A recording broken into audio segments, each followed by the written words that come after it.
Alô, galerinha do Terceirão, tudo bem? Terceirão em pré-vestibular, professor Marcos André de Biologia, e nós estamos dando continuidade aí ao nosso trabalho, ao nosso conteúdo, da maneira como a gente pode, mesmo à distância. A gente está gravando essas aulas para que você possa ficar seguro, tranquilo, aí no conforto da sua casa e, sobretudo, que você dê continuidade aos seus estudos visando a nossa prova do Enem lá do mês de novembro, né?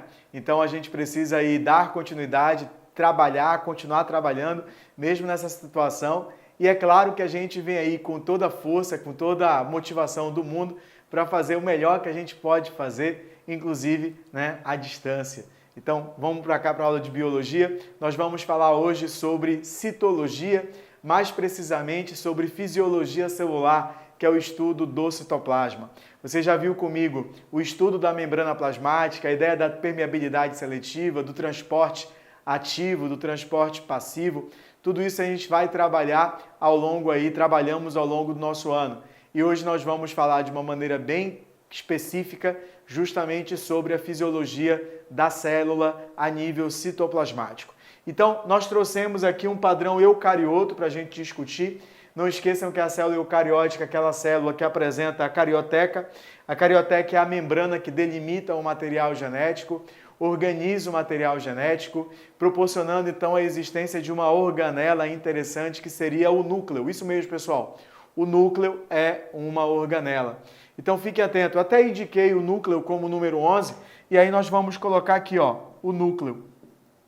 O núcleo é uma estrutura bem interessante.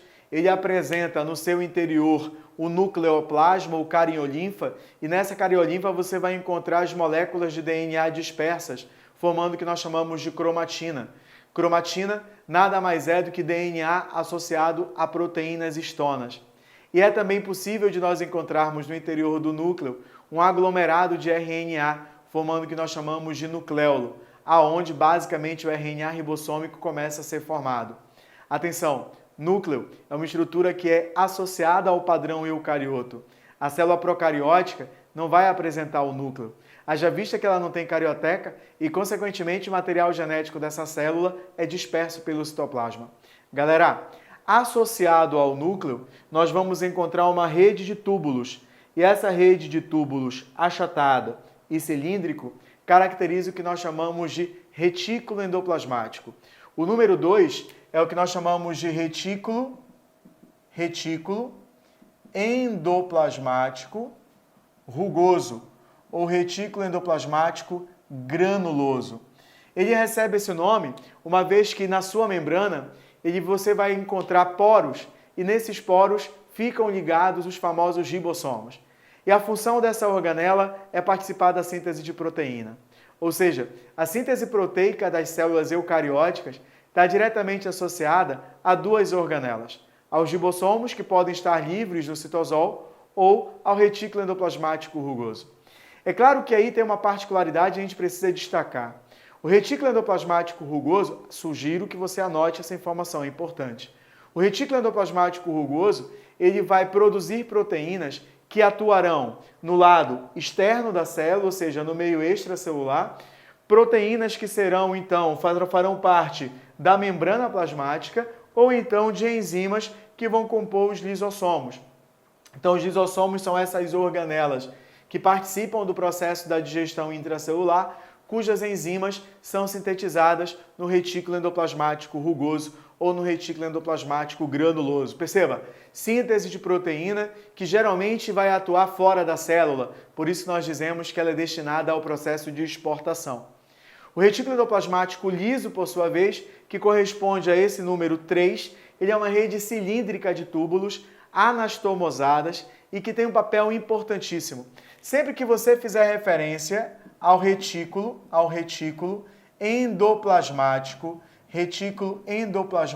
liso ou agranular, tudo bem? Agranular, a ausência de grânulos, está diretamente associada a dois processos, a síntese dos lipídios, bem como também ao processo de desintoxicação. Portanto, uma célula que é tratada com uma droga qualquer terá abundância do retículo endoplasmático liso, porque ele vai trabalhar no processo de desintoxicação, de metabolização de substâncias tóxicas, transformando-as em substâncias inócuas. Esse é o papel do retículo endoplasmático liso, bem como também ele é responsável pela produção de lipídios. Dentre os lipídios mais interessantes nesse contexto, destacamos os famosos hormônios esteroides. Então, se você pega uma célula do testículo especializada na produção de testosterona, se você pega uma célula do ovário, que vai estar associada à produção do estrógeno e da progesterona, se você pega uma célula do córtex das suprarrenais, que podem produzir cortisol, podem produzir aldosterona, podem produzir os sexocorticoides de uma forma geral. Essas células, especializadas na produção e na secreção dos esteroides, apresentam uma grande quantidade de retículo endoplasmático liso. Agora, galerinha, atenção!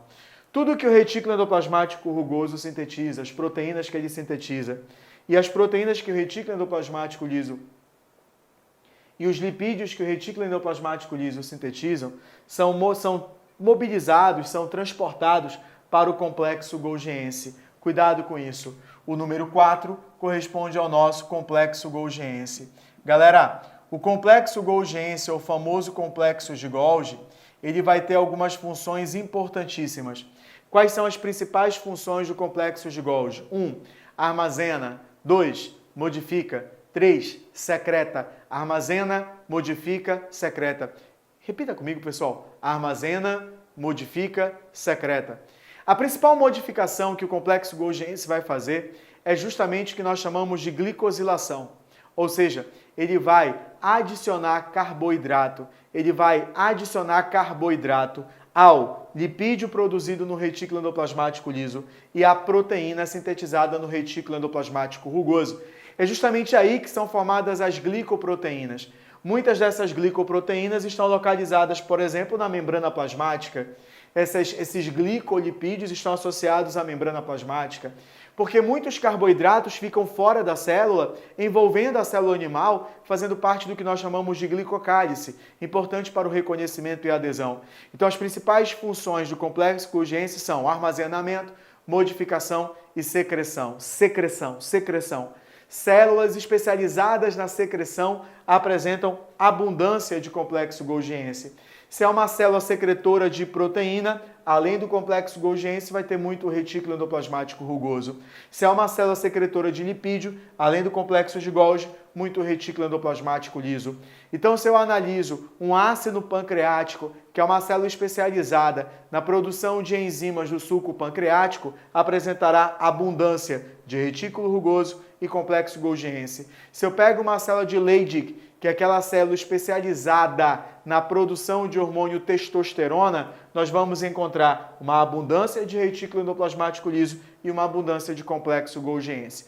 Atenção para essa via de produção e secreção. O Enem trouxe isso recentemente. As proteínas são produzidas no retículo endoplasmático rugoso, são processadas pelo complexo golgiense e são então eliminadas da célula por meio de grânulos de secreção.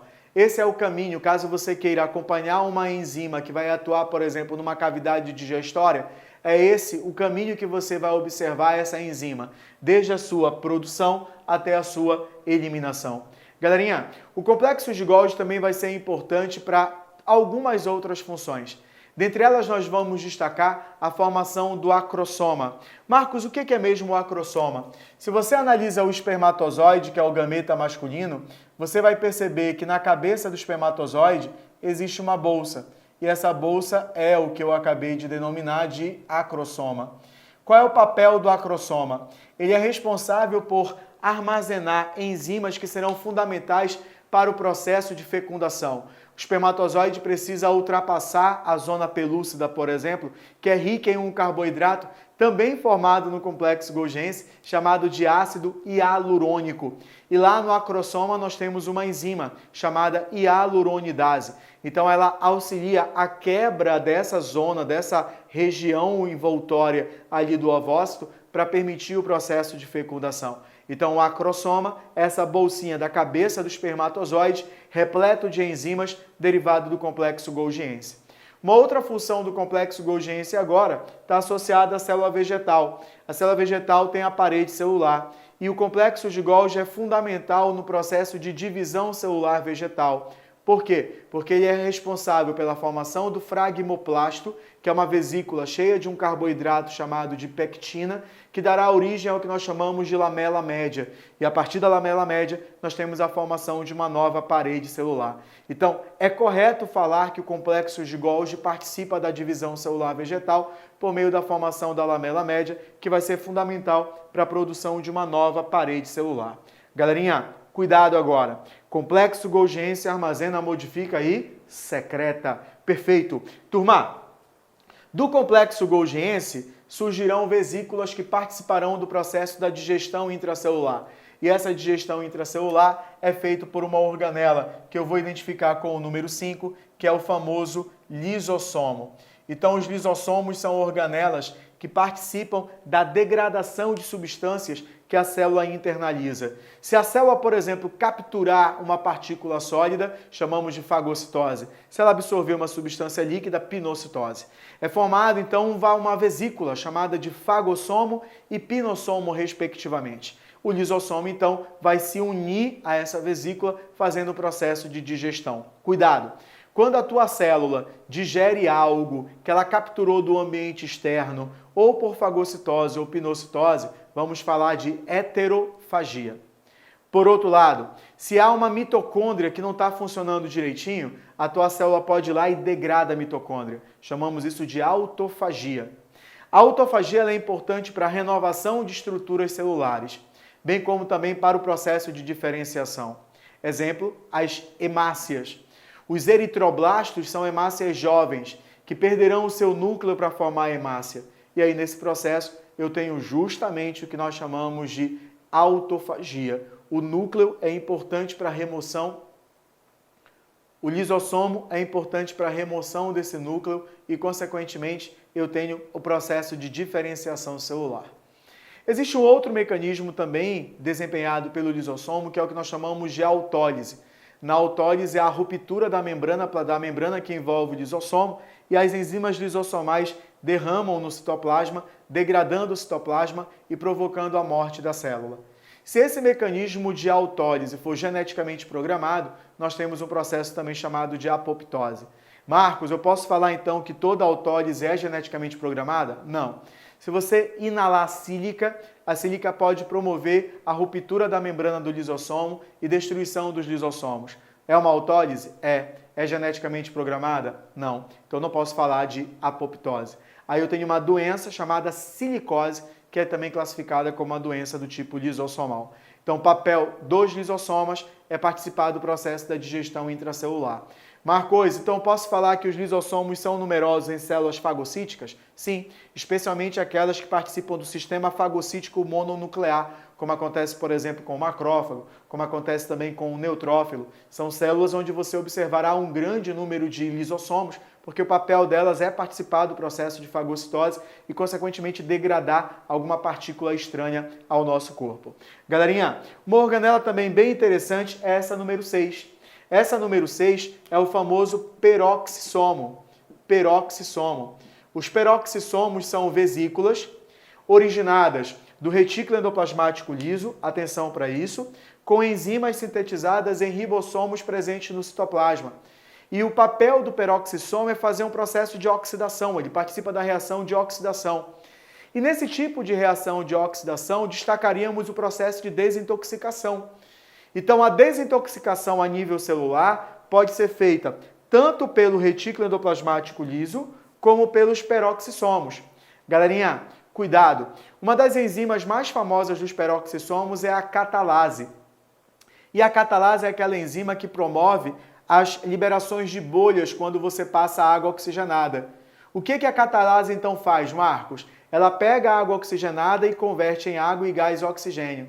E aí, dessa maneira, eu tenho a liberação de gás oxigênio com a liberação de bolhas, que no caso de uma ferida é interessante para eliminar bactérias que são anaeróbicas estritas, ou seja, só vivem exclusivamente na ausência de gás oxigênio. Então, a liberação desse gás oxigênio promove, assim, a morte desses organismos. Cuidado com isso, tá? Peroxissomo é diferente de lisossomo. O lisossomo tem hidrolases, os peroxissomos têm oxidases. Os lisossomos são derivados do complexo golgiense. O peroxissoma, a vesícula é sintetizada no retículo liso e as enzimas em ribossomos livres do citosol. São organelas diferentes com funções também diferentes. Galerinha, a organela número 7, bem aqui, né? Demorou, mas eu achei, correspondem aos ribossomos. E aí, qual é o papel dos ribossomos? Os ribossomos são importantes porque eles participarão da síntese de quê, pessoal? Proteínas. E aí os ribossomos podem estar aderidos à membrana do retículo endoplasmático, formando o retículo endoplasmático rugoso, ou podem estar livres no citosol. É interessante ressaltar que muitas vezes esses ribossomos livres no citosol, você vai ter uma molécula de RNA mensageiro, e essa molécula de RNA mensageiro, ela está ali combinada a vários ribossomos. E qual é o fator importante disso? É que haverá a produção em grande quantidade da mesma proteína. Nessa estrutura nós chamamos de polissomos ou polirribossomos. Essas proteínas produzidas em ribossomos livres no citosol atuarão no núcleo, como por exemplo as histonas, podem ser proteínas da mitocôndria, proteínas do citoesqueleto, compreenderam? Então essas proteínas elas são importantes porque elas atuam predominantemente no citoplasma, então são sintetizados em ribossomos livres no citosol. Agora, atenção para o que eu vou comentar, tá? Cuidado agora, galerinha. Uma das organelas mais comentadas nos últimos anos, mais cobradas nos últimos anos, corresponde à mitocôndria. Eu acabei nem identificando a mitocôndria aqui. Eu vou colocar como número 12, mitocôndria. A mitocôndria é, sem dúvida alguma, uma das organelas mais cobradas em provas de vestibular. Por quê? Porque o papel da mitocôndria é participar do processo de respiração celular. Respiração celular é a produção de energia. A célula produz energia na forma de ATP e essa produção de energia é em virtude da presença das mitocôndrias. Cuidado, mitocôndria, produção de energia por meio do processo de respiração celular. Veja, galerinha, o processo ou a estrutura número 8 corresponde ao que nós chamamos de citoesqueleto. O citoesqueleto é uma rede de proteínas altamente dinâmica, feita de microtúbulos, microfilamentos e filamentos intermediários. Os microtúbulos são constituídos de uma proteína chamada tubulina, os microfilamentos actina e os filamentos intermediários de queratina, citoqueratina. Essa malha de proteínas ela é interessante para manter o formato da célula, o padrão de organização celular. A célula eucariótica mantém a sua forma, emite pseudópodes, se divide justamente a partir de estruturas que compõem o citoesqueleto. Por exemplo, uma estrutura do citoesqueleto muito interessante corresponde ao número 1, que são os centríolos. Os centríolos são organelas exclusivos de células eucarióticas formada por microtúbulo. E é justamente a partir do centríolo que surgem as fibras do microtúbulo que orientarão o processo de divisão celular mitótico. Inclusive, tu tens uma questão no teu material. A primeira questão aí do teu material fala justamente sobre a ideia dos centríolos como centro-organizadores dos microtúbulos, que são fundamentais para formar as fibras do fuso mitótico. Os microtúbulos são elementos do citoesqueleto, participam ali do processo de divisão celular. Inclusive, você sabe que o câncer é decorrente de uma proliferação celular descontrolada. E aí há uma situação interessante. Muitas drogas antitumorais despolimerizam as fibras do fuso, impedindo assim o processo de multiplicação dessas células originadas ou associadas ao câncer. Então, o centríolo é uma organela não membranosa, assim como os ribossomos, porque não tem uma estrutura de membrana que vai fazer parte dela. Galerinha, vamos lá. Toma muito cuidado agora com a estrutura de número 9. O número 9 corresponde ao famoso cloroplasto. Assim como a mitocôndria participa do processo de respiração celular, o cloroplasto ele é fundamental na fotossíntese. Inclusive, dentro do cloroplasto, nós temos a enzima encontrada em maior quantidade no planeta Terra, que é a famosa rubisco, que participa do ciclo de Calvin na fixação do dióxido de carbono e, assim, a produção de glicose a partir de CO2. Galerinha, cuidado com esse detalhezinho. A célula vegetal tem mitocôndria, a célula vegetal tem cloroplasto, a célula vegetal tem núcleo, mas a célula vegetal tem uma bolsinha, e essa bolsinha é chamada de vacúolo central. E qual é o papel do vacúolo central? O vacúolo central, ele tem um papel decisivo no armazenamento de substâncias orgânicas e inorgânicas. Um dos papéis do vacúolo central é o armazenamento de água, que você viu comigo que a célula vegetal, quando ela absorve água, ela fica túrgida, ela fica cheia de água. E aí o vacúolo está repleto de água porque armazenou essa água que entrou por osmose. Tudo bem, pessoal? Então, o nosso objetivo aqui foi discutir os principais componentes das células eucarióticas. Continue nos acompanhando aqui pela plataforma A Mais. Nós vamos fazer o melhor trabalho, mesmo nessa situação, mas você está aí em casa, com conforto, aprendendo muito aqui com a gente do Physics.